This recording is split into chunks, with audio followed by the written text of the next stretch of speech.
And now at 5, a water main break on the east side. You see it there. It's disrupting the lives of thousands of people who are now advised to boil their water. Thanks for joining us here at 5. I'm Mark Mullins. And I'm Nicole Griffin. Right now, crews are still working to repair the water main and clean up the mess. Take a look at that big hole in the street there. It happened near the intersection of 22nd Street and Dr. Andrew J. Brown Avenue. Crews got the first call around 10:30 this morning. WRTV's Adam Shooms is there live with the details of the wide-ranging impact and the efforts to make the repairs there. Adam, a lot going on.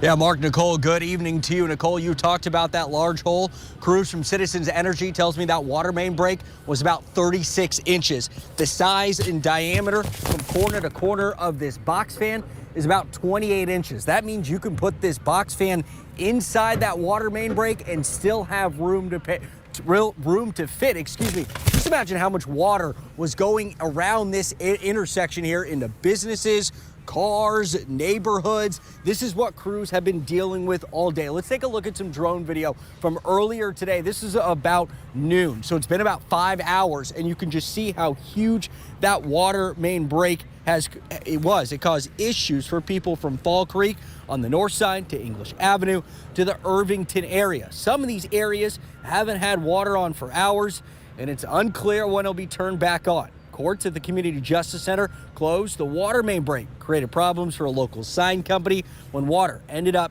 inside their business.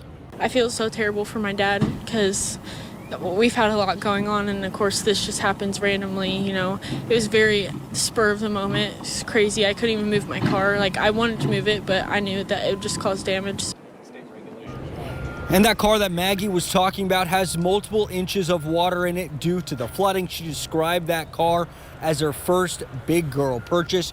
You'll hear more of her story tonight on the news at 6. Like we mentioned off the top, there's now a boil water advisory in effect. That's supposed to be in place until midday Saturday. The area near 22nd and Dr. Andrew J. Brown is closed for the time being, at least until they can get the street repaired. And as you can see behind me, it might take some time. Citizens Energy Group tells me they'll have crews working around the clock until they can get this repaired. Well, more for you coming up tonight on the news at 6.